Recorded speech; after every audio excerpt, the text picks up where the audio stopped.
Okay, thanks everybody for your patience. We're still waiting for our keynote, but he'll be with us shortly. But welcome to the BME Staff Network. I think it's the last actually of our Black History Month events in person. So thank you very much for joining us. And this one is called From Learning to Leaders, Black Student Excellence and Pathways to Success. Just to let you know that the camera, when we speak, the camera will move. It might take there might be a little bit of a delay between whoever speaks and the camera catching up with whoever's speaking, but just bear with us, it will move in case you're wondering who's speaking at the time. So I'm just going to go read through the bios of two of our guests who are here today, two of our guest speakers. So on my right-hand side, I've got Hilda Alamola. Is that how I pronounce it? I should have checked this before, but now I'm getting nervous about it. Okay. I tell you, I've been in trouble with this already, so yeah, not a great start. But anyway, Hilda, I will make you use the Nigerian accent, so it's fine. Thank you. Thank you so much. So Hilda is one of two project managers for the Black Interns project at Coventry University. She's a communication and marketing professional with over 7 years of experience in developing marketing strategies, brand content, and managing projects. She's worked with startups and high-growth companies in various sectors across Africa, India, and the United Kingdom. She holds a Bachelor of Arts degree in mass communication from India and a Master's of Business Administration in International Marketing, which she got here at Coventry University, London campus. With her experience working with matters relating to equality, diversity, and inclusion, she's passionate about driving change through leadership, research, and developing effective strategies. Currently, she's designing and rolling out the Coventry University Group's Black Interns project, which aims to improve diversity, eliminate disparities, and address underrepresentation in the UK workforce by developing internship opportunities, as well as a community of support for students in the form of mentorship and career development modules to help them to reach positive destinations in the world of work. Welcome, Hilda. Woo. Sounds like you're doing a lot. Right, woo. Okay, now I'm getting nervous. Okay, Chuck, thank you, Chuck. So on my left, I've got Chuck Madhu, who is the second of the two project managers for the Black Interns project. Chuck Madhu is currently a project manager at Coventry University Group with more than 6 years experience in connecting strategy to operations across various sectors for organisations like Heineken and Sony Music Entertainment. He holds a Bachelor of Engineering degree in Chemical Engineering and a Master of Business Administration in Global Business from Coventry University. In his role as a project manager of a diversity and equality project, which is the Black Interns project, Chuck frequently engages with employers, strategic partners, and other stakeholders for buy-ins. His ability to sell value and social justice has seen global employers such as Ralph Lauren, Kellogg's, and Manpower Group become partners with Coventry University to create work opportunities for students, eliminate ethnic attainment gaps, and create inclusive work environments. Chuck's mantra is simple. Oh, I like that. Dedicated to a life of what can I give? What can I give? Okay, and this has positively shaped his ability to think critically and produce positive results. Outside of work, you would find him reading a book, listening to music, or watching or playing football. Okay, maybe tell us about that later, on the pitch with his mates. Welcome, Chuck. Thank you so much. Thank you. And I should have said, my name is Annette Hay, and I am the BME Staff Network Lead at Coventry University, amongst other things, which I'm not going to bore people with, so they've seen lots of our events. So we do have a keynote speaker from True Powell later, and when he joins us, I'll introduce him. But for now, we're going to have a discussion and a conversation. If people have got questions or comments, please put them in the chat. And my colleague Kosa Hussain, who's in the background hiding offline, will share them with us. But do you want to start then? Hilda? Yeah, I think, hi everyone, nice to meet you. I think while it's still fresh on my mind, we should start with Chuks, dedicating your life to what you can give. Can you tell us a little bit about that, your background, and how that formed you? I think I've always sort of coming from a Nigerian background, and even as an Igbo lad, you're always thinking about your family, right? You're always thinking about your community. Can you explain to those who don't know what Igbo means? Oh, right. It's a tribe in Nigeria where the first sons are usually very, how do I put it? They put not a lot of pressure, but they they tend to sort of focus on the first sons to take on leadership roles. And what it has sort of shaped me is, as leaders, we are first followers, right? And I like to always think that I've sort of followed that model, where I'm always wanting to give. A good leader is a leader that's giving back, that is a servant, that's not a macho sort of personality. I think that has sort of shaped my thinking around, what can I give? If I'm a leader of, for example, a project, how can I make it better? How can I give to its stakeholders, really? So that's my mindset really around what can I give? What can I give? How can I improve processes? And coming from a engineering background, you know what they say, no biases or anything, but engineers sort of make the best managers. So yeah, that's sort of being my thing. So I'm not interviewing you here. I know people are curious. How did you go from being an engineer to working in Sony Music to being a project manager? Like, how did that transition happen? I think it's simple passion. What did I really enjoy? Like the Bio Red music. I've always loved music. Whatever genre it was, hip hop, rap, Afrobeats, whatever it was. My passion had been music, and in some way or the other, I found myself in a marketing agency marketing music.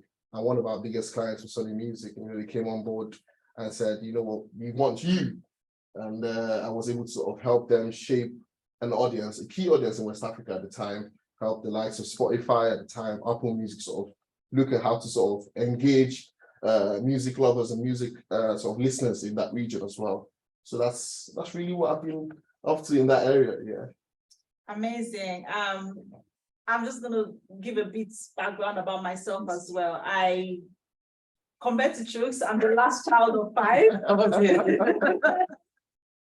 Last child of 5, third girl. And I grew up in a very small community where my family was the community. It was a large community, but my mom was a very religious one. I never used to allow us go out to mix with people. And in our own little home, when I talk to I'm talking to my siblings, people would come and knock our door like, are you guys fighting? What's going on? Because we were very Nigerian and very loud as well. I'm also Nigerian, in case you know. And but the thing is, my mom gave us that leadership skill. I left home when I was 16. I went to live with my aunt because my mom wanted us to understand what life was like without being in the bubble of your own home. Her letting us grow up amongst each other and not letting us mix with the community per se was because she was protecting us from something she knows. But on the long run, we had to make choices for ourselves and started making decisions for ourselves. And I would say categorically that was what more or less shaped my leadership. Living with an aunt who had a husband and 3 children, I had to learn how to wake up in the morning and, help with sorting out kids. She had a business and I would help her, sit down with her. I was curious about what she would do. What's she doing in front of this computer every day? So coming from being a last child in the house to living with someone who has little children that was looking up to you as an auntie, it was very interesting because it didn't just shape me as a person, it also her skills and her work ethic also rubbed off on me as a person. Right. She would work on her books she used to write for a magazine then, and what she did was, she was also an entrepreneur and she would think about ways to make things work, and I literally drew off that energy. She used to write for a magazine every single Sunday, and what she did was, she thought, listen, why can't I make money for this? Why can't I make money out of this? And what she used to write was about education. She was an educationist and she started a magazine. She used to write in This Day newspaper in an article called Literati, and she called it Teacherati for teachers and school owners. And what she did was, after writing for that magazine for a year without getting paid or getting anything, she was like, listen, I have so much resources. Why can't I compile it into one? So what she did was, we printed out every single article she had written for 1 year, turned it into a book, and started selling it to schools. And we made so much money from it. That was my first job as a personal assistant. I was earning close to nothing from her, but I learned a lot of work ethic from living with my aunt, working with my aunt, and, taking up that leadership role and, just owning it. It didn't mean I couldn't go home and just be the baby of the house and, let my mom direct me and tell me what to do. My sisters and my siblings also left home. Everyone was doing their own thing, but I couldn't let the fact that I was the baby of the house shape the fact that I'm learning something here and hide under that cover.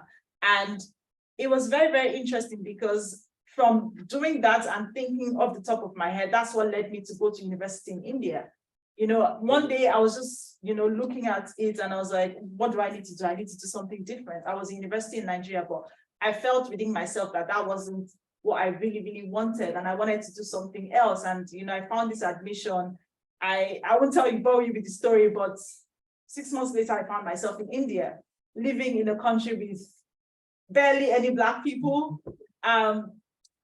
People there were, I mean, the city where I was living was South India, so everyone was dark skinned, but you would know that I'm African because they would touch my hair and be like, what's going on here? But, you know, that experience from that and going to another country and living around people and working and hustling, it just gave me that passion of wanting to do more, wanting to be more. And I think that was like growing up, all this happened between my teenage years up until when I was 23, moving to India. But I believe that those experiences, living with people and understanding how people work and how their own mind works, helps me shape my own mentality and how I wanted to shift. Okay. So yes. Can I ask a question then? So yeah, because you've given a very good, actually in-depth kind of, you know, for somebody who doesn't know, of like how you've got, well, partly how you've got to here and your background. So in the context of the title of today, yeah. Chucks, both of you, I want you to answer this actually, but Chucks, you know, because it's called From Learning to Leaders, you know, Black student excellence and pathways to success. Based on your experience, your life experience, you know, what kind of advice or tips or would you say, or what sort of things have got you to where you are based on that? I think off the top of my head, the first thing that really stands out is discipline.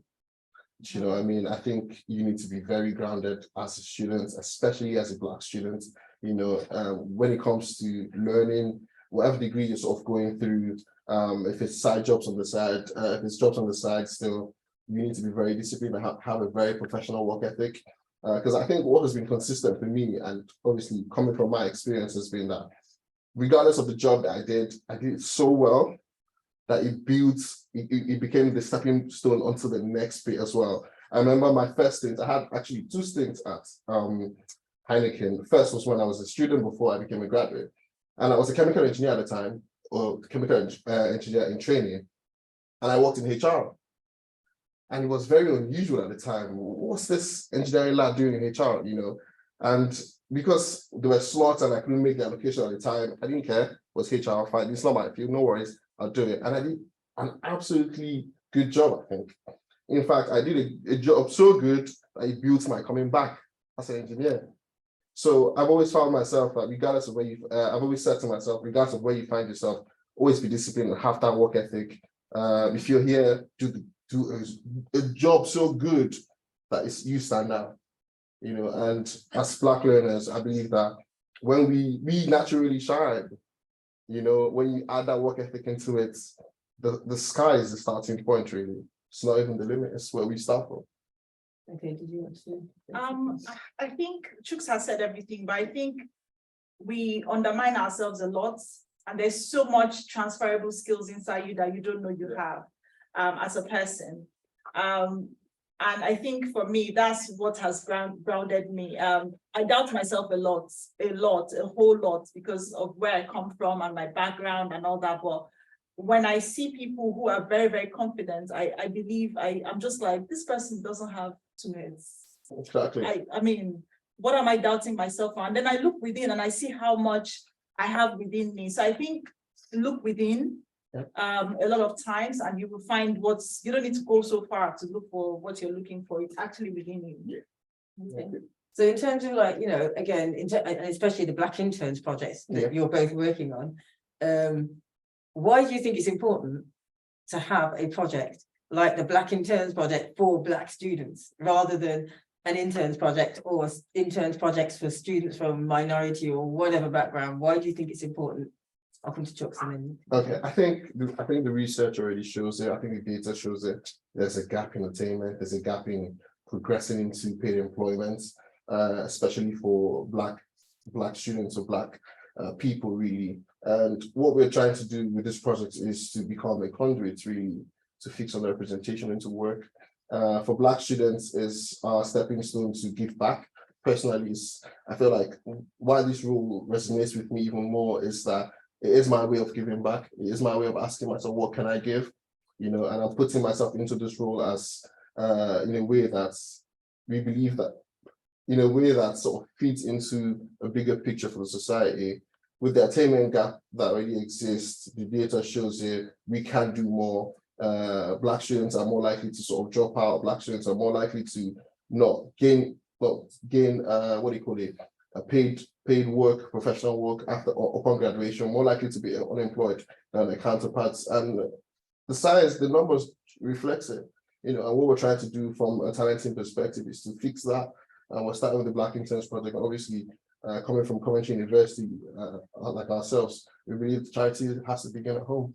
And we're doing all that we can to make sure that Black students have the opportunities that they deserve to succeed in the world of work. Do you want to add to that?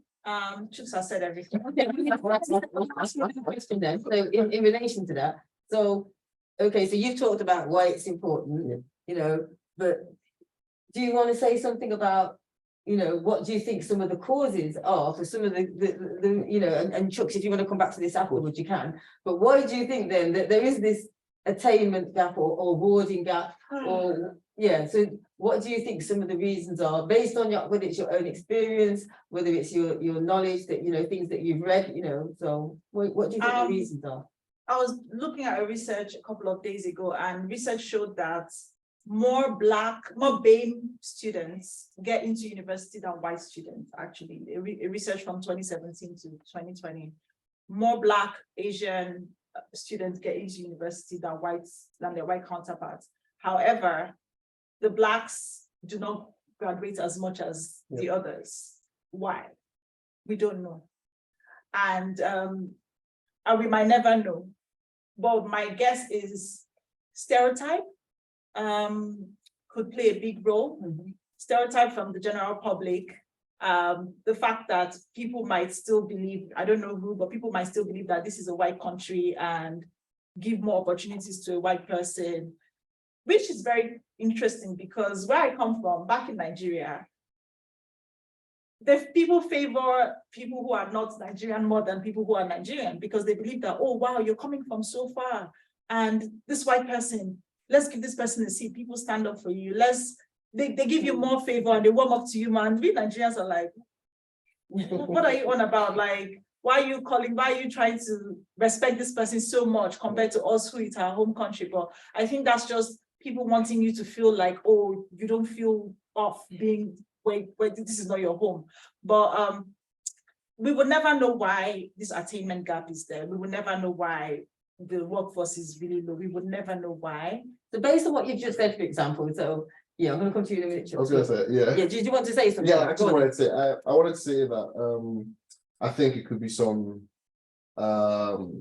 institutional processes, because if the same amount of people are going into a process, let's call the process university, right? And not all of them, and you see that they're having the same tools, having the same access, but they're not coming out somewhat the same way. We know that many factors that could go into not coming out equally. But now there's a trend of where more Black students are disadvantaged. Something is wrong in that process they've entered. And if we can sort of face that, and that's what this project also aims to achieve, is to analyze what's going on within that frame, and use an employability tool, for example, to make sure that we try to address it in the ways that we can. So, for example, this Black Interns Project is fixing on the employability side, on the progression side of things. We would also have more interventions that fix maybe attainment as well, attainment gaps as well. Okay, yeah, go on, sorry. I just wanted to add to what you've said. Another reason is, like I said, it's always good to look within and try and push yourself. Yeah. We've run a pilot of the Black Interns Project. We've gone through the process. We've seen what it's like. And I can categorically tell you that we've seen some CVs.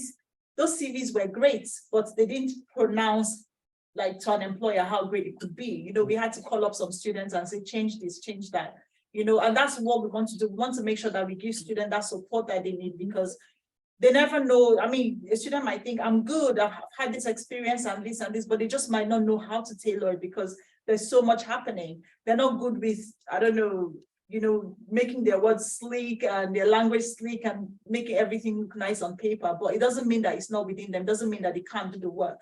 I think that's why this project is really important for us to make sure that because there will always be jobs, but we need to make sure that when students get that job, they're ready. Yeah. They're ready and they're ready to shine and they're ready to fly. Yeah, yeah. Wow, okay. Have you got any questions yet, please, or anything? Okay, if anyone's got any questions, and also we've got a very small audience, but if anybody in the audience does want to ask something or say something, I'm just going to warn you now that the camera will shift to you or to somebody behind you, or yeah, because that's what the camera does. Does anybody in the audience want to either ask a question or make a comment? You're welcome to.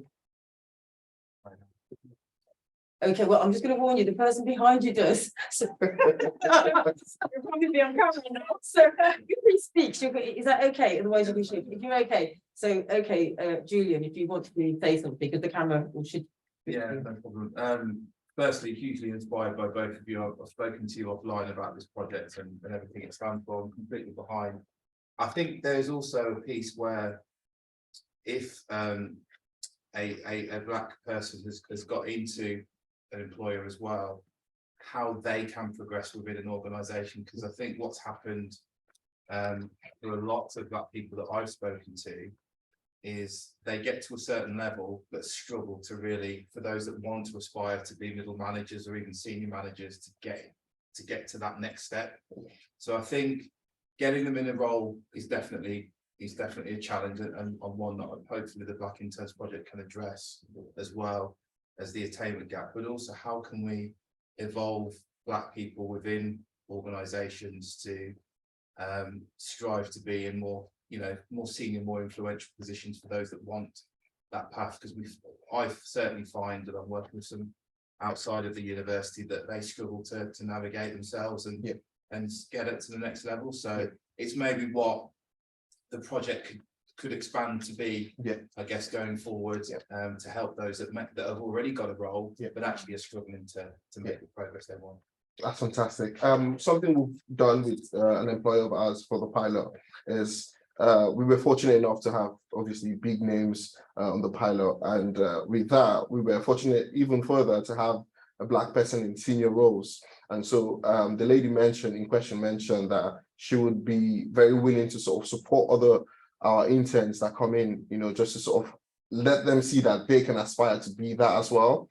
They can aspire to get to that level as well, and some form of informal mentoring, really, and that is something we can integrate into the project later on. But at this early stage, it's something that they have the flavor for, and as soon as we start to sort of highlight this bit around, you can do it. Look, there's someone there, and there's no better example that there's someone there, you know. Or it's different from when you're saying to someone else, you coming through the ranks, you can get to the senior level. No, this is not just that, but it's now saying and showing that there's someone there, you can talk to them, they can walk you through the experiences, how they climbed, you know, to get to this level. And I'm very sure that we can, in the future, sort of integrate what that element of support holistically from an employer side of things would look like. And just to add to what you've said, this same organization that we're talking about, we had a 6 to 12 weeks internship with them. And good thing is that they want to have more interns for like a longer term internship, for a year internship. And they're taking all the feedback the students gave. It wasn't enough. It wasn't good enough time for them to even gain so much, because company is such a big company. There's so many departments. How can they even understand the business if they're just in one place for 12 weeks and, you know, they don't even know as much as they should be knowing. They wanted more. So I think those feedback is what fueled them wanting to, you know, have like a longer term internship for 1 year where students get to, you know, be more integrated in the organization and get that mentoring that they would need. Hopefully. And thanks for that, Julian. I mean, it's interesting because I'm going to, you know, ask you a question because you talked about the lack or the absence of Black people in middle management or senior roles, you know, my experiences, because it's something I'm very passionate about, it's something that, you know, I talk about all the time, and I try to act myself, is most of that is not because of lack of wanting, is the opportunities are not afforded to most Black people, and that's my experience when I talk to a lot of Black people that are trying to get into certainly into senior leadership and management roles. So bearing that in mind, both of you, and anybody in the audience, how important do you think it is in terms of the Black Interns project for them to see Black people in these roles? Because it's all good and well, you know, it's, you know, whilst it's important to give people the motivation and the, you know, and inspire, how do you match that then with the low numbers or the lack of Black people in senior leadership roles? I thought I'd throw you I think it's, if you ask anybody, it's so important that it's even sometimes it can even be mental. It can be unsaid sometimes, that where you even look around and you don't see anyone that looks like you. You start to think maybe someone that looks like me can't get to those levels. It's very important. It's so important that I cannot really sort of put words around there. And with the Black Interns project, we've been fortunate to have companies that have the hunger for it. I know diversity can be a buzzword these days, and everyone's trying to use it as a tick box exercise or whatever. But we've been fortunate, like I said, to sort of have these companies that can talk about change and have some level of representation at the very least. And hopefully we can continue to build on that. Every process can be improved. I hope I'm not sounding too engineering now. No, you're not. Every process can be improved upon. Every process can operate more efficiently, and that's what we're trying to do. We want to make sure that we're learning from this, we're taking the feedback as well, and we'll continue to add value, we'll continue to sort of make sure that it gets better than the last time it was run, really. Okay, does somebody want to say anything in the, I don't know, Julian, you're kind of there.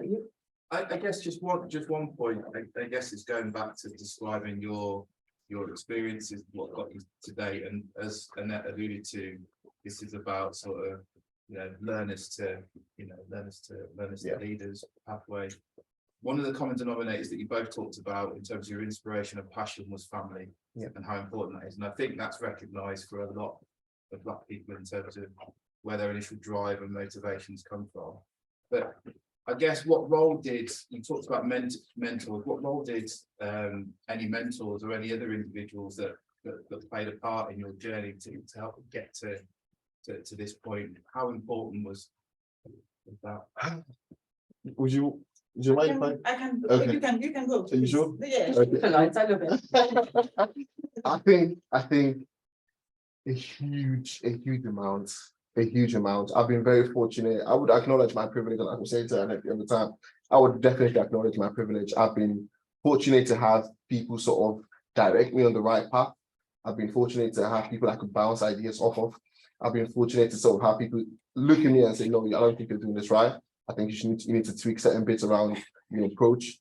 And I cannot say, the influence has been massive for every role I've gotten into, every placement I've gotten into, every internship I've undertaken. I think I've had maybe 3 or 4 internship placements prior to my graduating, or prior to my graduating for my MBA.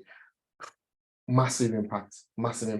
We need those people in the industry to sort of let us know that this is first of all possible, and then the ways you can sort of get around it, the ways you can sort of climb up to that ladder, climb up on that ladder. Really massive impact. I think those would be 2 words for me in answering your question directly. Massive impact. I cannot quantify it. Not really.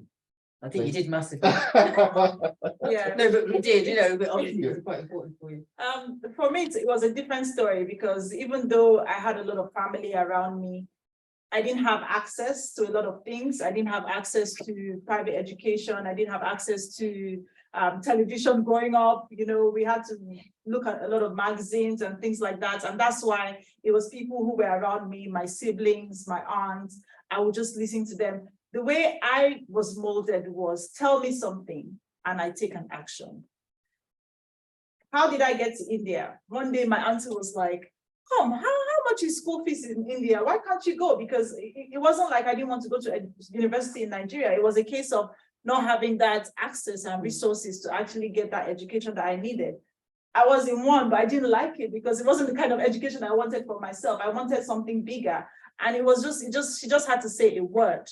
She had to say a word like, why not go somewhere else? What are the opportunities they're saying? And I looked somewhere else and I saw that, wow, I could get a whole 3-year education for what I would pay like 1 year in Nigeria. So why can't I go? And I just needed that door open. And even though I was still doubting it, I was like, I can't afford this. She was like, listen, every month I'll put money into your account. I'll add you to my payroll. And let me tell you the fact, she actually couldn't afford it when the time came, but that faith of telling me that, listen, you can do it, I would support you. And what we did was, literally, this is like a true life story. She said, listen, I'll tell everybody I know to support you with fundraising. I was 23 years old. I had one tiny small laptop I was using to do things in church, because in church then we used to project the screen. I don't know if you know some churches when they're reading the Bible, they project something on the screen and someone is typing. I used to do that in church then. And the laptop I used to use for that in church, I took that and my answer was like, write a list of how much you would need for 1 year in India and let me know, and I will circulate it to everyone. I'll give you everyone's email. Literally, after church on Sunday, I sat down on that laptop and I started typing rents, this, flights, this, visa, this. I literally wrote down a breakdown of everything I needed for that 1 year. And I told her to send me the email. She sent me email addresses of 15 people, her dad, her mom, her sister, her brother, her friend, this and that. And the next week, someone just called me, come to my office, come and collect $500, come to my office, come and collect 400 euros. And that's how I was able to, I was able to afford my flights, my visa, my, the little things to literally get me to India and start life. And the place where I was working at that time, I told my boss, I told him I wanted to continue, and he was like, no problem, you can continue working after school, you can just continue. I just needed someone to say the word, and my own personal zeal is what drove me to just continue going. So sometimes there are influences around, but sometimes you can also influence yourself and the faith people have in you around you, and just continue to push yourself, basically. Okay, well, thank you for that answer. True Powell is here, people, so welcome, True. We'll get you through in a moment. Thank you.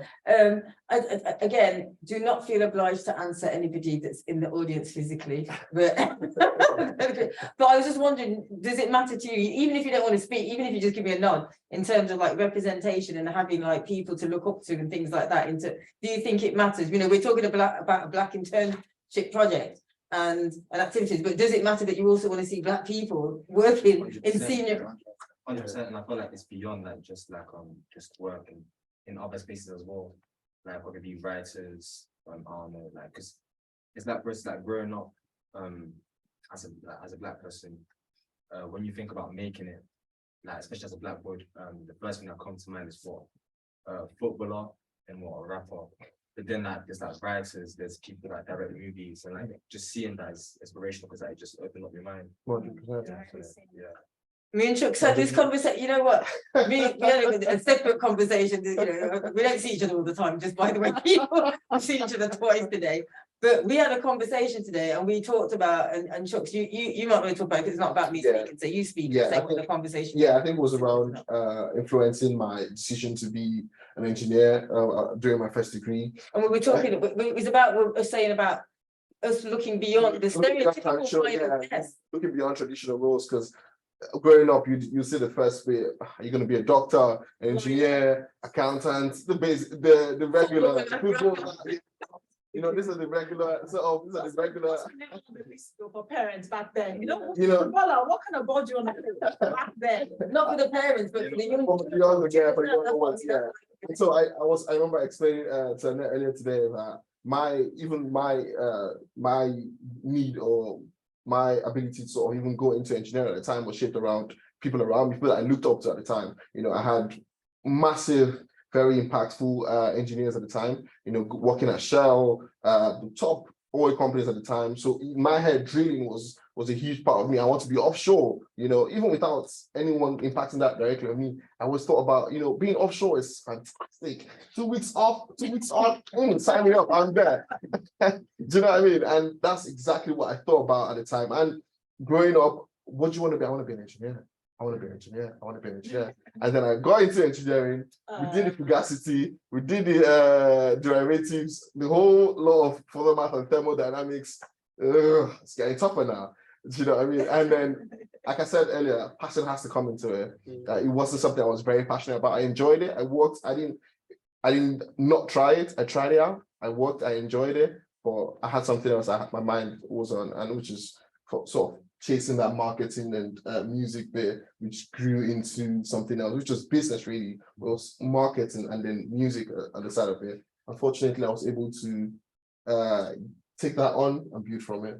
Yeah, because we were, and so what's your name? I'm David. David, thank you for saying that, David, because we were just saying how like, how this, unfortunately, the stereotypes and the images that we've, have been passed on to us, and sometimes we've absorbed a lot of these, like you said, that, our aspirations are often limited by what people have, stereotypes and things that people have put upon us. And we were saying how, like, how many black, we were talking about a mental health worker, weren't we? For example, how many black people have thought, oh, we're raised in our families, like you want to do this or be a scientist or whatever. So especially in the UK. So it just happened.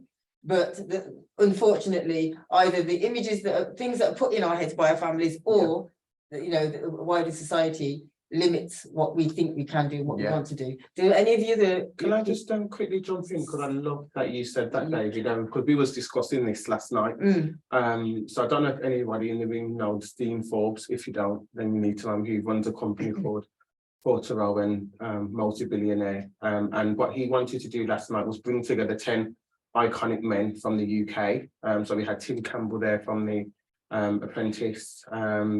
We had Steve-O, the madman, he was there. We had the 2 directors from Intent, so Slim and I can't remember the other guy's name, it escapes me, but he was there as well. And the whole premise of this round table of these prolific black entrepreneurs in the UK was to A, give representation, but B, show that there's a different route to and a different, I guess, guys to black men other than being a rapper and being a footballer.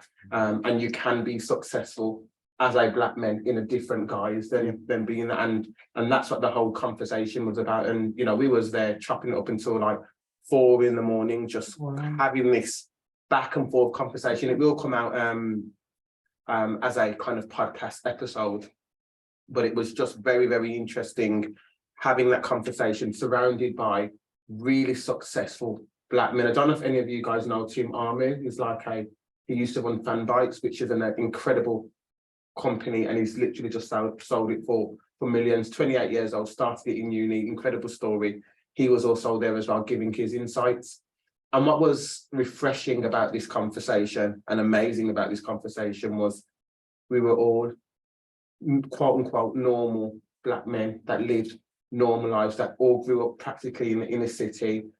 Half of us had single parents, so half of us grew up in a single parent household, but we, I guess, in some ways, blasted this status quo and said, actually, we're going to use business as our gateway out of adversity, and we're going to do it, and we're going to do it well. And that conversation will be out soon, but I just love the fact that you're saying that, you want something different other than football and being a rapper, and in that conversation, that's what we're showing. Okay, but just first of all, I just want to declare I've got nothing against footballers or rappers. Yes. And actually, so I just. But they're not the only career. No, I don't. But I Right, just- disclaimer. yeah. I do love that, for instance, like Stormzy is a perfect example. Exactly. Whereas Yeah. like, he's not just limited to just rapping, but like he's creating opportunities for others, Yes. and like, just doing other things rather than just rapping. And he's not even 30 yet. Exactly. David, thank you for saying that, because I didn't know, because I do love Stormzy, just in case he's watching. Auntie, but way too old. But no, he is, and he has put some of his money where his mouth is. Yeah. Do either of you want to say anything? Just want to give you the opportunity, because you're young black men that are here. When you said that you originally wanted to do engineering, changed to what you wanted to do, like, would you say engineering was something that you kind of believe because, like, as growing up in an African household, immediately that your parents wanted to become a doctor or an Yeah. engineer? Like, was that kind of shaped, did that kind of shape you wanted to do that in the first place? Yeah, I think to an extent, put directly for my family, I don't think there was any sort of pressure to be something. You know, I think it was just sort of the influences I had around uncles and family friends that had been successful in their fields. I sort of looked up to basically men that I had looked up to, people that I had looked up to. They shaped my sort of thinking around the engineering bit. But one thing I think that has been consistent for me was I'm going to try it. You know, I'm going to do it. I would excel in it. And if it's not for me, I'll move on. Oh, Do you know what I mean? So that's all I did. And I tried it, I did it, I excelled in it, and I moved on. I know not many people might be fortunate to sort of have that same experience with it, but that's just mine. Okay, before I know we're gonna have True, is it, oh, you got a question on there? But it's a comment Okay, from comment. Benvindo, who's saying that one thing they've noticed as a student is that many of my Black peers are unaware of the opportunities available to them and don't know any role models who look like them within the careers that they want to go into. So I don't know. And who's that from, sorry?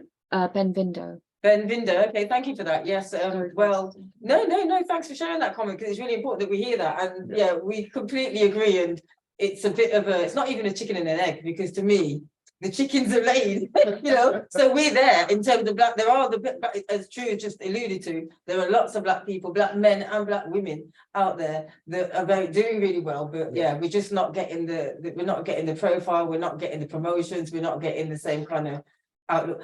Before I go on to True, would you like to say anything? Because no, that's fine, I don't want to force anybody. So True, we're gonna invite you to come up now and do your presentation. I'm going to move over there, and then at the end, hopefully we'll have a discussion. No, stay. Well, yeah, because yeah, we're just going to stay here. If you're okay to do it from seated. Yeah, no, that's fine. It can be Oh, shall I just do a bit? I'm just going to do a quick introduction to you, actually. Yeah, because I didn't do it before because you weren't here, and I just thought it might be a bit bizarre.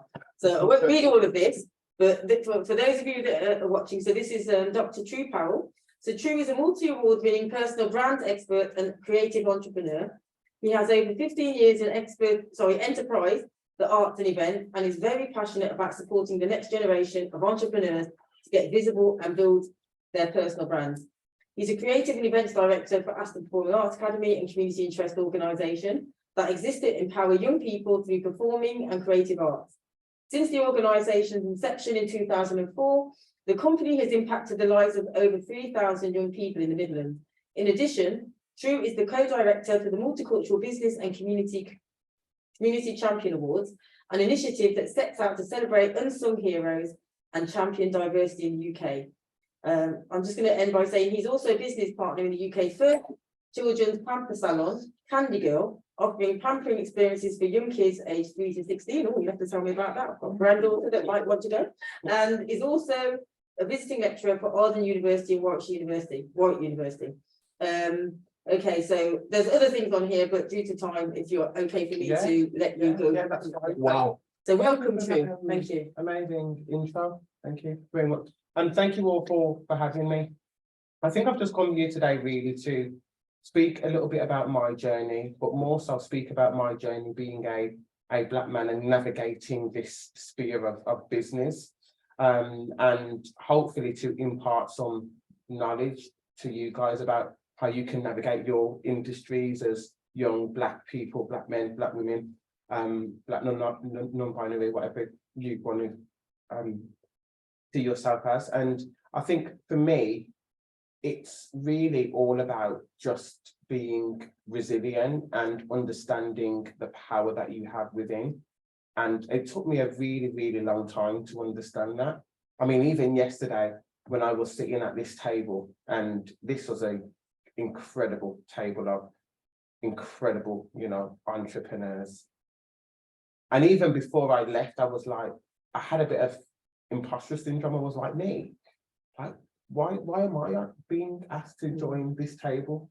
I'm nowhere near in like their league. Like, I'm just me. And we went to Dean Forbes' house, and you could only imagine what this house was like. It was absolutely insane. 2 swimming pools, 3 tennis courts, like in the heart of London. Just an insane property, a lift. And these things are baffling me, a nightclub. Like,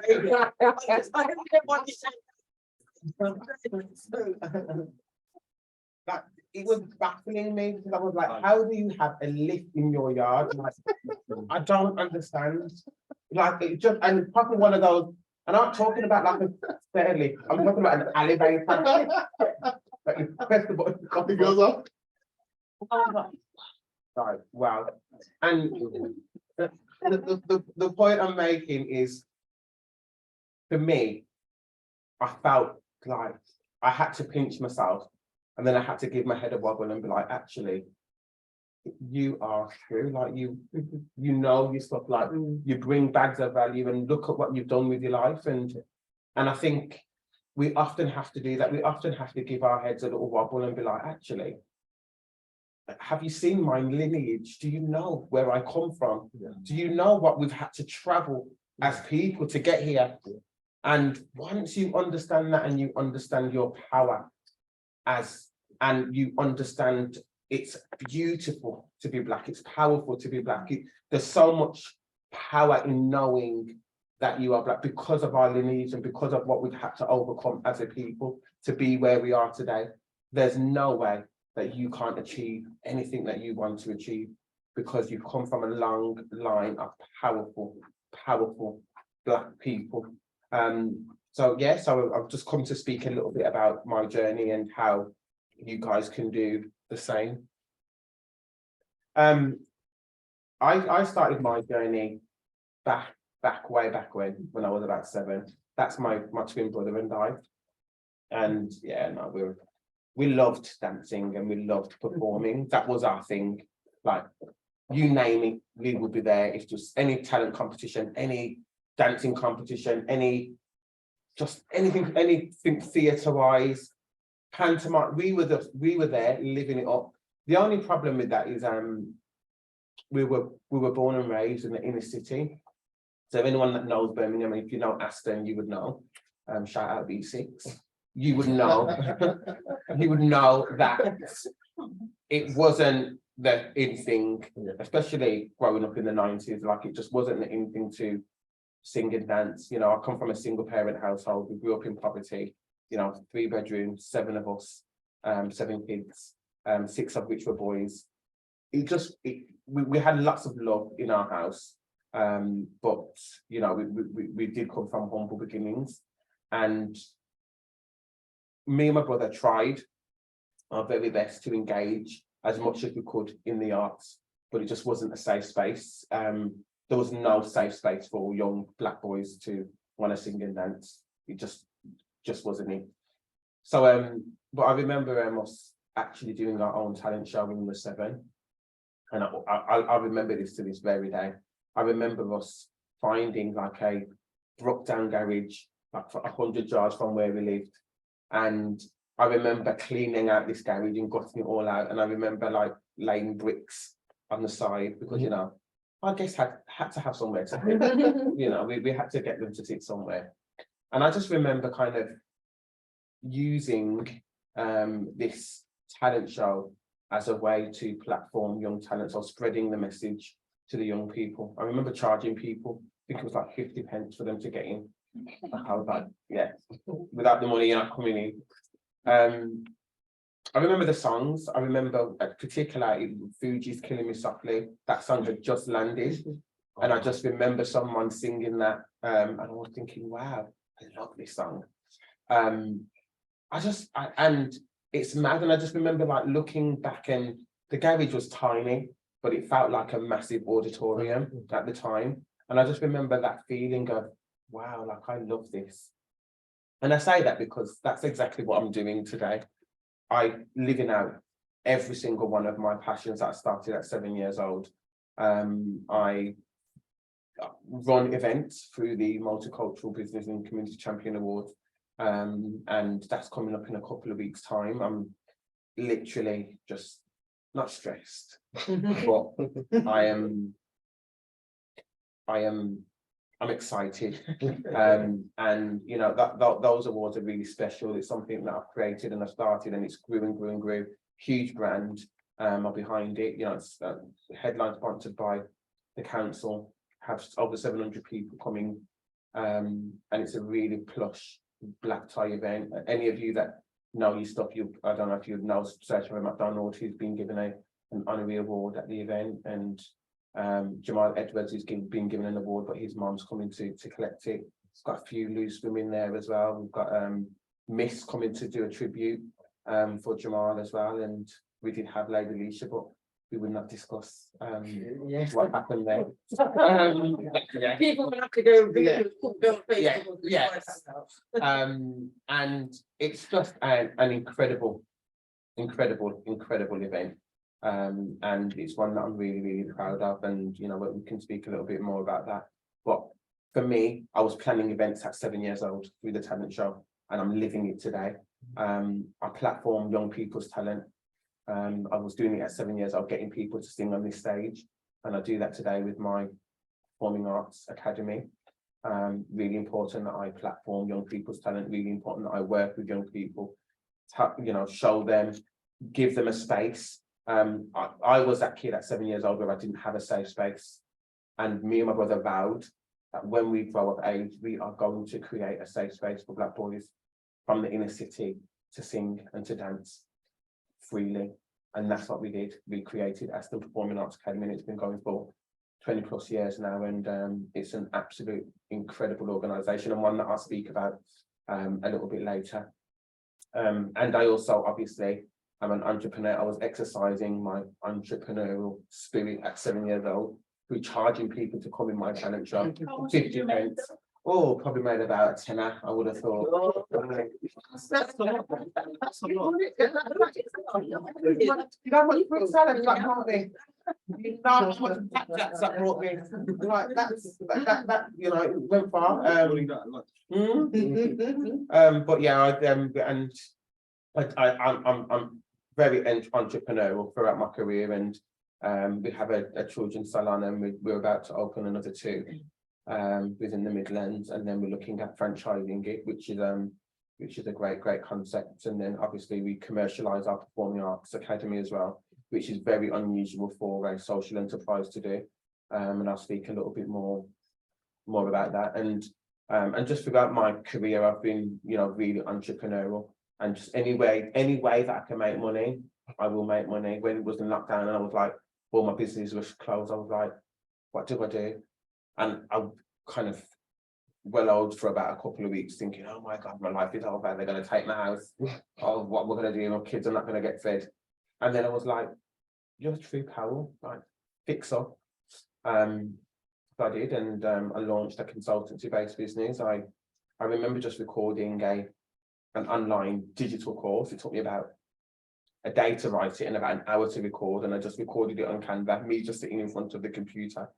Sounds awful, there's lots of mistakes and stuff, but it's there, it's out there, and I was like, I'm just going to sell that. And I literally put it online, £39, put it on a platform, and within 2 months I've made 10k just off this digital course. Don't promote it, don't market it, it's just there. And I was like, wow, like, I've just created a course that took me a day to write, an hour to record, and within 2 months it's made me 10k, and I haven't done nothing. Like, it's just there selling. So I was like, I need to be more in this digital space. So since then I've been creating a lot more courses and doing a lot more coaching, and to support entrepreneurs with their personal brands and their publicity and so forth. And of course that then leads me on to my podcast. It's all about building your personal brand, and that's top 10 rated on Apple. Incredible guest, Ben Francis from Gymshark, to name but a few, was my first guest, and just an absolute mammoth of a beast of a podcast. Sideman's on there, Jamelia's on there. It's all about how you monetize your creativity, how you turn your creativity into careers and your passion into profit. And I'm speaking to some of the country's prolific creative entrepreneurs. Stephen Bartlett's on season 2, which is coming out next month. So just, yeah, go and check it out. Incredible podcast. Every time I do a talk, every single time, I always start it with a saying from my nan. And the reason why I say a saying from my nan, because she was, and I say that because she's now passed, but she was a fountain of knowledge and a fountain of wisdom. And put your hand up if you've got a grandma or a grandfather or an elder that used to use sayings on you that you really didn't know what they were saying, but you just thought, you know what, you know, you get me, like, No, definitely. Yeah, Yeah. you know, like some of them, like if you can't hear, you must. Yes, you know, yes. And the always my nan was the proverb queen. Like she would say stuff and I'd be like, Nan, what the hell are you talking about? Like, what does that mean? Like she's like, we look up what we tell you about. I was thinking, what the hell do I tell you what I mean? What are you talking about? But there was this one particular saying that she always used to say. And I actually didn't really understand it. And I was thinking, oh, Nan's on one again. But now I say it all the time, literally, particularly when I'm in business, particularly being a Black man in business. And it's a mantra that I live with. And it's a mantra that walks with me every single day. And it's so, so important. And when I put it up on the next slide, just read it out. Just read it out. Just try. No pressure upon your head, huh? Yeah. No, put no pressure upon your head top. And You have to translate that, because Yeah. don't make assumptions. yes, I was just about to say, and what that means is, don't stress yourself out. Don't put too much on your head. Don't put too much pressure on you that you can't bear. And I live with this saying because it's so important, particularly in this day and age. You do not, for 1 second, put pressure on yourself that you can't live up to. It's not worth it. It's not what being in business, it's hard. Being Black in business, it's horrible. So, and I just sometimes I feel to myself, if I don't want to be on social media one day, I'm locking it off. Like, I'm not going to put pressure on myself. If I feel like I'm getting stressed out, I'm going to go for a walk. Or if work's becoming too much, I'm going to tell work I'm not coming in today. Or I just tell the team, I'm not coming in this morning because I'm going for a swim. Because I'm not productive. If I'm starting to feel stressed out, like yesterday, I was so stressed out. Like I was stressed out because I was going to this thing in London. They were sending a car for me from Birmingham. They send this Tesla. And I'm looking at it and I'm like, I leave, like, where the hell am I going? And I'm sitting in this car. This journey is 2 hours long to this man's house. And I'm sitting and I'm freaking the hell out because I'm sweating. I'm just thinking, oh my God, what am I going to say? I've never met any of these people before. This is just absolutely absurd. And the thing that I have these mechanisms, and I have one friend that always calms me down, always in these situations. Like not even my wife can calm me down in these situations, but I'll have one friend that can calm me down in these situations. Like, right, I'm phoning down. So I phoned him and we spent about half an hour on the phone on the journey. And he was just speaking life into me, and that you need those people around you that are going to speak life into you, that are going to remind you who you are, and that are going to remind you what you've achieved, and that are going to remind you of the value that you bring to certain spaces. So, you know, yes, my bank balance isn't their bank balance, and that's all I was focused on. I was like, this man sold his business for 50 mil, like what somebody around the table. Like, I'm not there. But then they reminded me who I was. They reminded me that, yes, he may have sold his business for 50 mil, but look at you, like, you're not doing too badly. You know, you're doing well. You're here, you're there, you've got your thing going on. And I'm like, you know what, you're right. And it goes back to that saying, find out what you can do to release the pressure. Do not put it on yourself. Do not watch social media and think, oh, they've got this, so I need to have this. Or they're moving at this pace, so I need to move at that pace. Right. It's not worth it. It's not worth it. Just go at your own pace, stay in your lane, and don't try and compete with anyone. It's all about collaborating. you know, over competition, all day, every day. As you can see, I like blue. I don't know, like this. Why do you have to look after yourself now? Being black. Why now? There isn't a more important time to look after yourself. There isn't a more important time. And the reason why I say that, because we see black trauma everywhere now. It's constant. You open your social media, it's there. You know, there's another killing of a black man. There's something happening here. There's something happening there. And it's tiring. Or you see somebody that's been dismissed from work, or they haven't got the job because of black, or just always something that's going on. And you have to protect yourself from that. I'm not saying that now because it's important that we're knowledgeable about these things, but we live in a society structurally that's been built on racism, and we have to understand that. And we have to know how to navigate that sphere. We have to know how to navigate that sphere. There's no way I will be where I was if I didn't understand racism as a structure and I didn't navigate around it. Of course, there's got to be some times that I have to assimilate. There's got to be some times I have to code switch. There's going to be some times I have to do certain things that my counterparts might not need to do. But that's all because of racism, and it's because I understand that we're living in a society that's not been built for black people as a structure. None of the institutions have. Every single institution, or the majority of institutions, black people are disadvantaged. And we have to understand that, and then we have to learn how to navigate around that. Can I just ask you then to break that down a little Yeah. bit for some, bearing in mind, some Yeah, of people course. not in that field. When Yeah. you say break down the structure, So- can you just break that Yeah, down a little bit? Absolutely. So when we're just looking at institutions, if we look at the healthcare system, you know, black women are 4 times more likely to die during childbirth.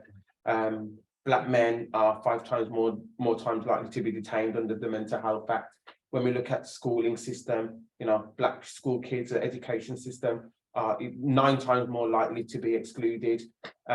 Policing, you know, we're 8 times more likely to be stopped and searched as black people. So most of the institutions, even in business, when we look at business, when we look at investment, what we need in business to survive is capital, is finance. But when we look at the investment, like venture capital investment, black people are receive venture capital investment, but 0.04% of black people receive venture capital investment. Black women, 0.002% receive venture capital investment. Although statistics will tell you that we are the most entrepreneurial community, yet we're not getting the investment. And everybody knows we need investment, we need capital to grow and scale our businesses. So when we're looking at all of these aspects, we have to learn how to navigate around some of those aspects. So business-wise, if we know that venture capital investment isn't our thing, then we have to look at angel investors. And angel investors are those investors who like you as a person. So you have to then go and network and be around some of the angel investors. And then they would be like, okay, I like you as a person. I'm going to invest in your team because I genuinely like you and I think that you're gonna do well. I know venture capital isn't my thing. So all my career, all I've just focused on, I need an angel investor. Angel investors are when you go to like Dragon's Den and you stand up in front of them and you're like, this is my thing. And they're like, yeah, I want 20% shares or whatever the case may be. And that's how you learn how to navigate some of the structures of racism. And it's so important that we understand that and we navigate around that. Like schooling, I don't send my kids, you know, I grew up in Aston. I moved to Sutton Coldfield, brought a 5-bed house there, and you know, the kids' school next door is an amazing school. It's literally on our doorstep. I took them out of that school and I brought them back to a school in Handsworth. Because it's a 10-mile trip every single day. But I didn't believe in my heart that school was diverse enough for them. They were the only black, they felt othered, they felt alienated, the teachers wasn't doing anything, there was no black teachers. The structure of racism was rife in that school. And I was like, I'm not putting my kids through that. I'm not putting my kids through a process, an institution where I can see that they have no representation. The only person that they had was black, was the cook. And I gave them chance after chance, and they didn't learn from it. So I was like, that's cool. I'm taking them out and I'm bringing them to a different school, navigating, understanding, and doing what you think is right, and not working the system to your advantage. You've got to work the system to your advantage. You've got to look at the system and be like, okay, this is cool. This is how it is. This is just how it is. Like, I'm not going to change this system. This system has been like this for centuries. So I've got to do what I can do in this system in order to get ahead, and to also try and build the community behind me. After a moment, we'll fly through this then. We'll fly through that. Don't worry about that. Don't worry about that. Just really quickly, I want to speak about kind of Black History Month and the reason probably why I'm here. I don't like this. I love the term Black History Month, and I love the fact that we're allowed to. I say we're allowed. Yeah, I say we're allowed. It's okay. You know, it's okay for us to celebrate our greatness and our excellence in 1 month. And that's great. You know, that's great. But I think we also should never ever forget that as people, we should be celebrating our excellence every single month. The world may tell us we can limit our greatness to a month because that's the time that they've allocated for us. Cool. Let's navigate around that. Let's, in our mind, be like, actually, I'm going to celebrate me every single month. And I'm not looking at the history, I'm looking at where I'm going. I'm looking at what I want to be in the future, where I want to get to and how I'm going to get there. And I'm going to go for it. It's important that we understand our history, but it's equally as important that we understand where we're going to. Because what you do now is going to create the history. So important. So yes, look and you remind yourself of the history, but keep it moving. Don't dwell there, don't stay there. Don't stay in the past, keep it moving and be really focused on the journey ahead. We can move all that. We can move all of that. We don't need any of that. One of the things that I want to speak about is authenticity. And I know we hear it a lot. We do. We hear it a great lot. And I think it's important that in order to live your true greatness, you have to, as Black people, walk in your true authenticity. And what do I mean by that? I mean, don't leave bits of you at the door, even if it makes others feel uncomfortable. If you're going to be great, you have to really live up to your true potential and live to you, and don't suppress your feelings. It's important, and please don't conflate the two. We can always navigate around certain things, but we can also, the two things can be true at once. We can also live our true selves. If you feel that you want to say something because you feel that you've been hard done by, then address it in the right manner. But don't leave wherever you are and not address and not say anything. I think it's so important that we walk in our true authenticity, because it's the one thing that will propel you from here to here. People can spot fakes a mile off. You know, Lauryn Hill said, and you probably think, true loves Lauryn Hill, first few years nowadays. Definitely. But Lauryn Hill, you know, she said something on one of her albums, and she was, it was something like, the real you is better than the fake somebody else. And I'm going to say it again. The real you is better than the fake somebody else. And in order, what she means by that is, you don't want to pretend to be somebody else when the real you is so much better than that. Why waste your energy and your time trying to live up or do what other people are doing when you can do the very thing that you can do and be badass at it? So I always walk in your true authenticity. Go on. Going on when you're saying, I do feel like it's true because I don't think it's a thing like if you team like maintain and eventually you will be exposed because that is not the real you. So, You 100%. Like when someone's like talking to me, and I get it all the time, and I'm just looking at them and I'm thinking, you are chatting so much. I'm not even going to say what I usually say. Yes, we want to put something. Okay. Thank you. I'm just like, I'm thinking to myself, like, that didn't happen. Like, I just know that you're just trying to be somebody that you're not. Yeah.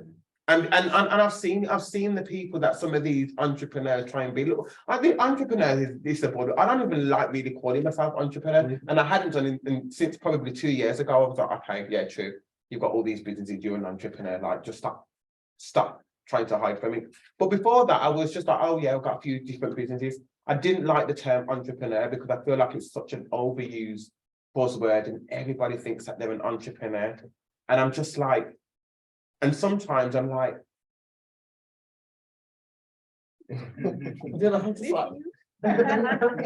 right? So, but yeah, just always be authentic.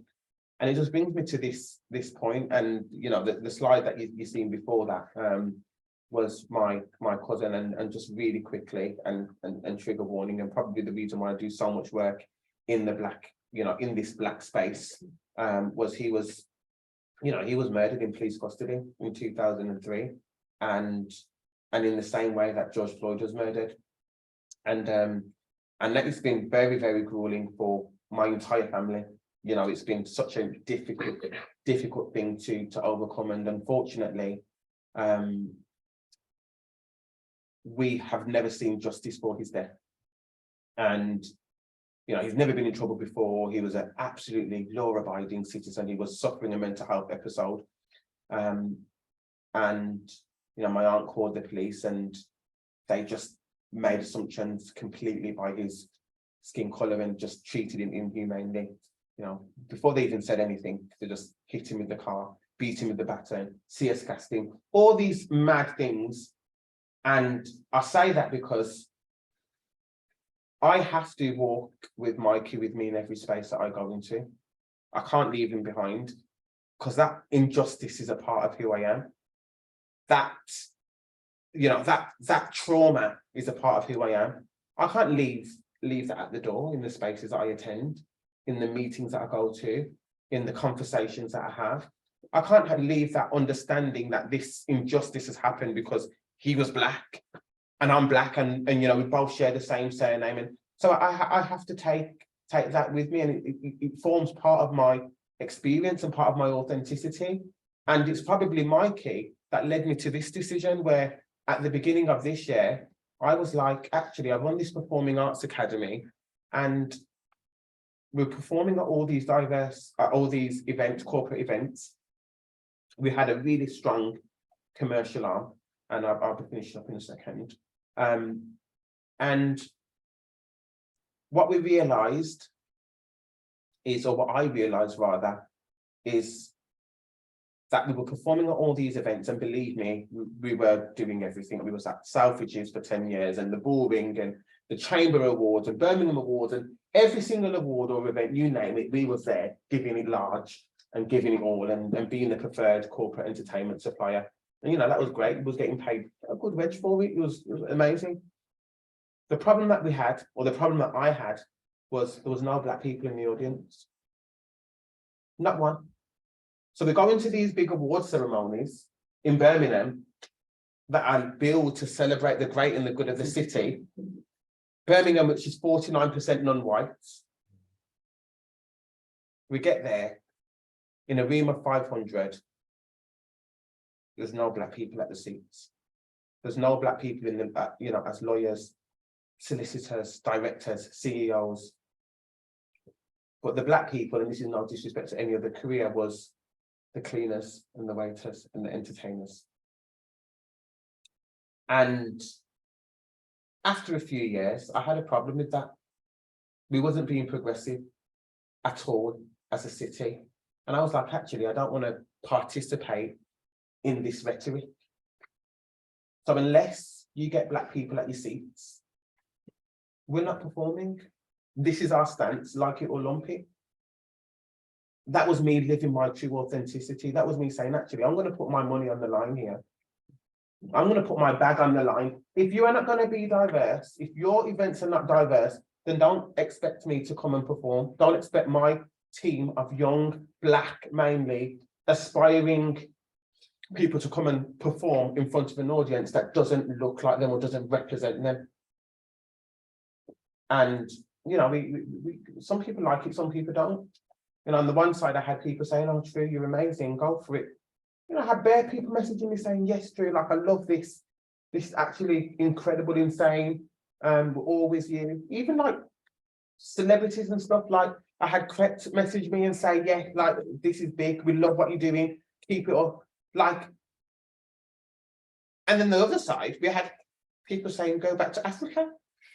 But the point that I'm trying to make here is, if you're living your true authentic self, not everybody's going to like every decision that you make.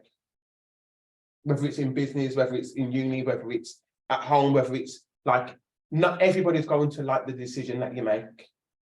And that's okay. We do not live in a homogeneous society. Everybody's not the same. Everybody has different values.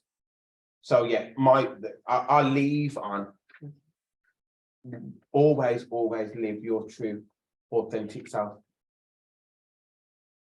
Okay, thank you very much, Drew. That was very powerful, very meaningful, and a very good place to leave it on, actually. Do we have any questions or anything that are online? No. Okay, then. I mean, I've got one or two, but does anybody here want to say anything more on? I was going to ask Chucks, and I mean, you know, it's you missed some of the beginning, Drew, but I know you came in and you did hear some of the discussion we had, and Chucks and Hilda both are project managers on a Black Intern project at Coventry University. So it's specifically for Black students. And so based on what you just heard Chucks and Hilda Drew say, especially about the authenticity and being your authentic self, you know, is there anything that you'd like to say in terms of your experience of that, or you know, or how you might apply that to some of the young Black students that you're working with, or maybe even the businesses that you're working with and entrepreneurs? I think I'll let Hilda go first. Oh, Ladies first. thank Yeah, you. sure. Honestly, right now, we're talking to employers and we're making sure they understand that you can't just be surrounded by yourselves. You need people, I mean, I think we had this conversation when we had dinner. I wonder what the UK would be like without Turkish food or without Indian food. Would we eat fish and chips every day?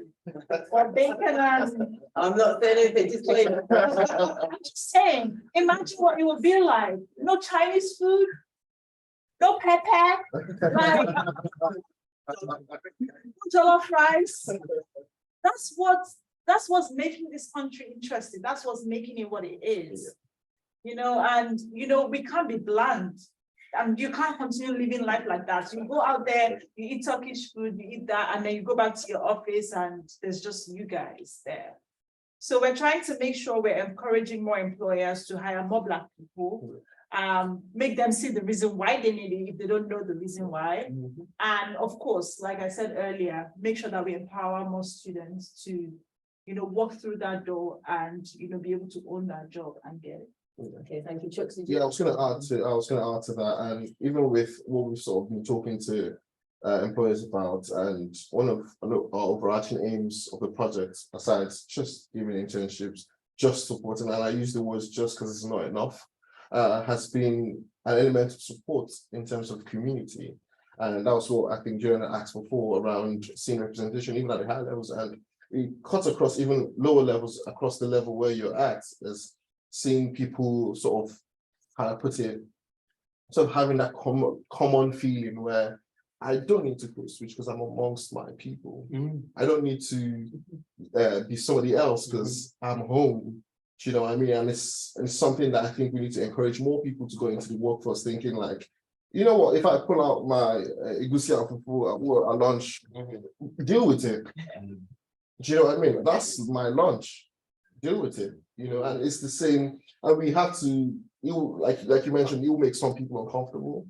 They will survive. Do you know what I mean? And we just need to continue being ourselves. I completely resonate with the authenticity part. You couldn't have said it better. Completely resonate with, even internally with my experience as well. And that's what I was even saying earlier around just doing the good job, doing the best, being the best, anything I can with my ability really. So I completely agree with that. Thank you for that, True. Okay, so I know we've only got a couple more minutes because people are online. So True, you know, based on what they've just said and what we've heard. So how would you apply what, you know, because 100%, you know, in terms of being authentic and authenticity, yeah, I'm down with that. But I do think there's a slight difference when you're an entrepreneur working for yourself than when you're going into a workplace, into the workforce. So how, you know, what advice might you give to Black students, Black young people in terms of applying that authenticity? Because when you say about the code switching, I completely get it, but how can people be authentic selves when they're working for somebody? I love this question, and I think it's about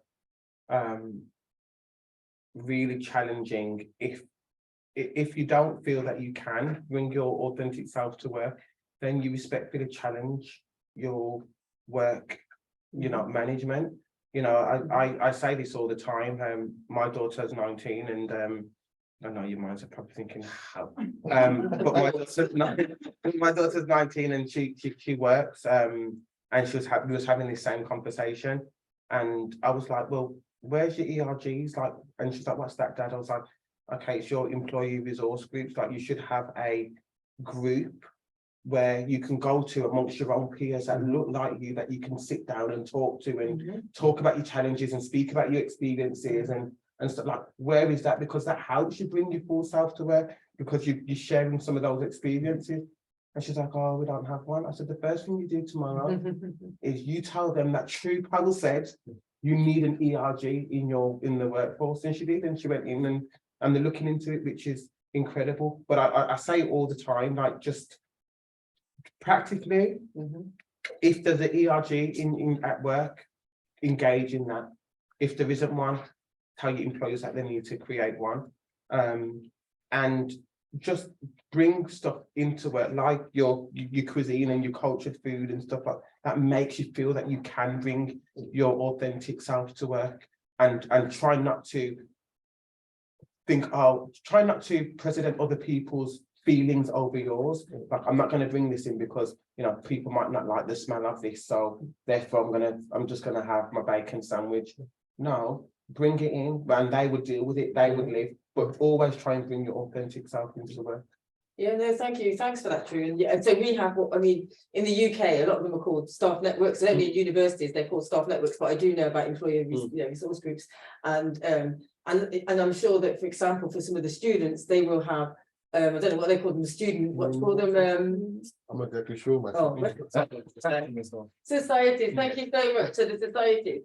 But I do feel like, and it's something that me and Chucks again talked about today, trying to do a bit more together, because you know, we've got our staff networks and we've got the societies, and then maybe you've got the Black Intern Project, and we need to try and do a bit more together, because I'm one of those people that believes collective, you know, action is empowering and powerful in itself. So I will definitely be getting your contact details, young men. I don't know if we can see you before you go, if you want to share them, because we want to continue this conversation. But for now, I know that people online will want to go.